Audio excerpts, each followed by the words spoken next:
Hey yo guys, I'm back here to give you my WEC 37 predictions as well as some other topics. Really, WEC 37 is the main deal here. WEC 37 is tonight. It's live on Versus, and gotta say it honestly looks like a real strong card. I mean, you got a lot of debuts on here. You got Wagnney Fabiano making his debut. You got Benavidez making his debut, the Uriah Faber prospect. I mean, really, and, to top it all off, there's a great title fight for the WEC Bantamweight title as Miguel Torres defends up against Manny Tapia. Really looks like a good night of fights, and, it's really going to be fun because if you're like me and you think the, bantams and featherweights are some of the best stuff in mixed martial arts, well, you're in for a treat because that's what all the fights are.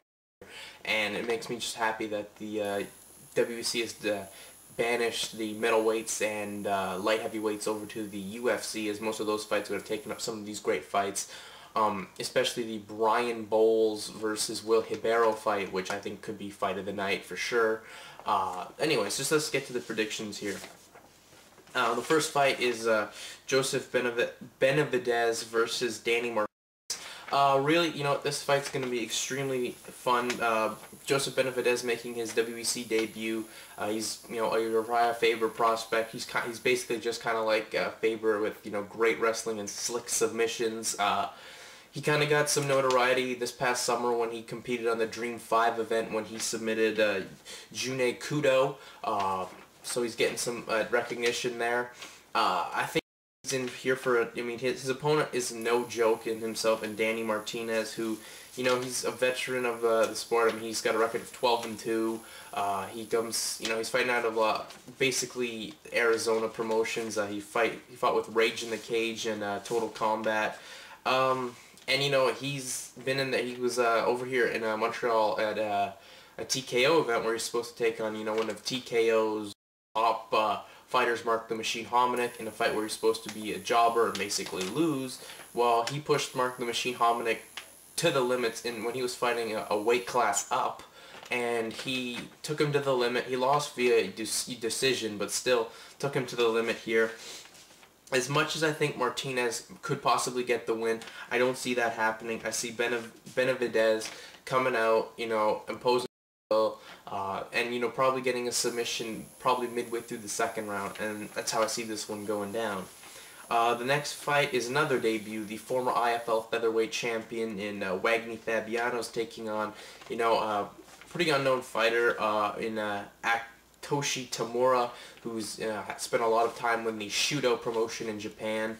Fabiano, as we all know, was the former IFL Featherweight champion. He's got some great striking, which has improved, especially back when he knocked out Shad Leary in 37 seconds in his title defense back in the IFL, which was really shocking because we know he's got extremely good jiu-jitsu and extremely good submission ability, but his striking's improving, and that to me is something that is pretty scary if he's getting just that good.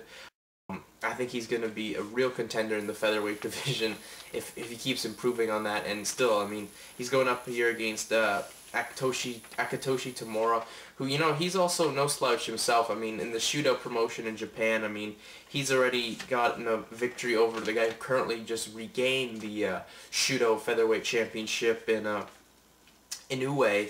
I can't remember his first name at the moment, but still, that's just something to really be pretty excited about because, Shudo is basically the Japanese version of the WEC with, the lightweight type fighters, the featherweights, the bantamweights. You get my picture here. Really, I think, Tamura can stand with Fabiano. I think that's, not an issue. I think Tamura and Fabiano are, I think Fabiano is a smidge better, but I think that's not going to be an issue for Tamura. He can hang with them. But if this fight goes to the ground, which I think it will, I don't think he's going to be happy there. And I just think Fabiano's probably going to be able to ride out a decision there or probably get a submission in the third round. Anyways, we move over to the next fight, which is Brian Bowles versus Will Riberio. This fight, like I said, has the potential to be fight of the night, and I'm just really happy that there's no middleweights or light heavyweight fights here, as I think this is going to be a really interesting fight. Bowles, you know, he made his WEC debut back in June 2007 at WEC 28 when he took on Charlie Valencia and submitted the hard-nosed veteran. I see him, you know, his submissions, he's got good submissions and good knockout power, but his submission back at WEC 35 against the Demencia Page got him some notoriety and kind of puts him into this picture here where really Leonard Garcia may be the #1 contender for the Featherweight Championship, but still I think maybe Leonard Garcia may have to take on the winner of the Bowles-Riberio fight. Ribeiro here, he's, you know, in the same boat of needing exposure, as I think both these guys need exposure, especially Bowles. I think Bowles could be, you know, a real contender here. I mean, Ribeiro, he's also from Judo in Brazil, the Judo promotion that runs in Brazil. He's made his WEC debut a while back at WEC 34, where he took on the former Bantamweight champion in Chase Beebe, and, you know, got a surprising unanimous decision here. But really, to me, this fight comes down to the fact that I think Bowles has had tougher competition. Ribeiro's got some nice victories, but against, you know, really not that I want to say they're untalented but or anything, but, you know, no-namers. I mean, he's only beaten Chase Beebe as well as William Viana. Really hasn't beaten that one and many other people, and to me, I'm gonna have to go with Brian Bowles to get a unanimous decision victory here. And then we move over to the main event here, which is Manny Tapia defending the WEC Bantamweight Championship up against Manny Tapia. To me, this fight is gonna be a interesting fight, as ever since, you know, last WEC 36 show. Uriah Faber gets knocked out. He's the face of the promotion. Well, that may have to now rest on the shoulders of Miguel Torres, as I think, you know, he's just as capable. I mean, his stand-up is really improving. I mean, we all knew he had a great submission game, but his stand-up is extremely improving. And his power and his punches are impeccable there. I mean, just ask Yoshihiro Maeda about that. I mean, he made his face into a catcher's mitt back at WEC 34. Tapia, on the other hand, I mean, he's good on the ground as well, but I mean, and he's pretty decent at the stand-up, but I mean, he's recently Gracie Jiu-Jitsu black belt, but I think Torres over here has got, you know, been fighting like that type style for, you know, years and years, and I wouldn't, if I'm Tapia, I don't want to challenge him.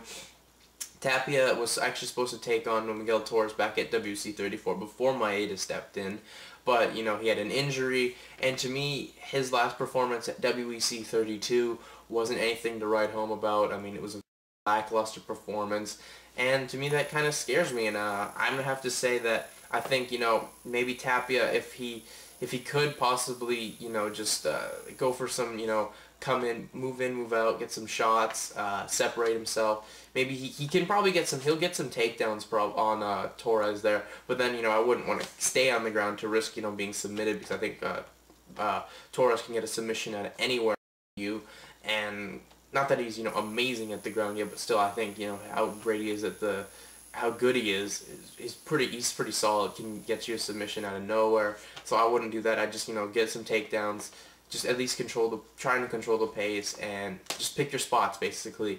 Whereas, you know, I think Torres can keep it standing and, you know, get a knockout or get a submission. So, to me, that goes in my favor. I think I'll probably wear down Tapia in the 3rd round and get a TKO victory. And anyways, that's my predictions. Just want to get on some other topics. Bruce Pritchard got released by the WWE. To me, that kind of sucks. I mean, the man's been with the company for, 22 years, with the exception of a year. I mean, he did some good stuff. I mean, back, you know, in the boom period of the early 90s, late 80s, he did all the Mr. Perfect vignettes and stuff like that. I mean, he was the brother love character. I mean, still, I mean, it kind of sucks because, you know, he was a pretty loyal performer. I mean, he was loyal pretty close with some of the other guys, like Undertaker mainly, which, you know, is pretty rare because Undertaker's not really close with anyone else. If anything, in the long run, it would probably be that he goes to TNA, because him and Jeff Jarrett were very close, and they both went through the same thing with their wives of passing away from cancer. So that's just I guess that's what I'm going there. I mean, it kind of sucks for him the way that, Stephanie McMahon wasn't a fan of him and would, bury him in board meetings, which I guess is a state of how that company goes. I mean, unless your name isn't Levesque, Dunn, or McMahon, you're not going to ever have to worry about a job issue, really.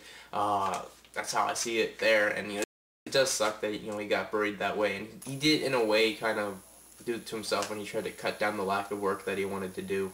That does suck. And I guess if you really have checked as of late, man, we're in for a lot of events. Starting today, you have the WEC 37 show, as I just did my predictions. You also got Ultimate Fighter Season 8 semifinals, which actually looks really interesting. I'm really excited for the Felipe versus George Roop fight. And then you got Saturday with Oscar De La Hoya versus Manny Pacquiao, the biggest boxing draw versus the best fighter in the world in boxing. That should be really interesting. I don't think it'll do, amazing pay-per-view buys as, the past Calzaghe versus Jones fight with the 24/7 build didn't do that well on pay-per-view. To me, these big fights are something you go to the sports bar and check out or order with a bunch of buddies and you all pitch in. They don't really do that well on pay-per-view. I mean, look at UFC 91. That was supposed to be this amazing 1.2 million buys. Well, they came pretty close to that, but it was more, let's go watch it at a sports bar or let's or pitch in and order it. So that's how it's going down. I mean, we also got, this month of December is a lot of Zuffa events. We got, the WEC, as I said, the Ultimate Fight Night tonight. You got Fight for the Troops from today. You also got in a week from Saturday the Ultimate Fighter 8 season finale. Then you got, the end of the month after Christmas and Boxing Day. You got UFC 92. I mean, it's just a lot of stuff there. Plus, we have 2 pay-per-views on the next Sundays with TNA and WWE. Just a lot of stuff there. And really, I guess that's all I'm going to say here. I want to kind of keep this one short, but that's it for me. I'm out. Peace.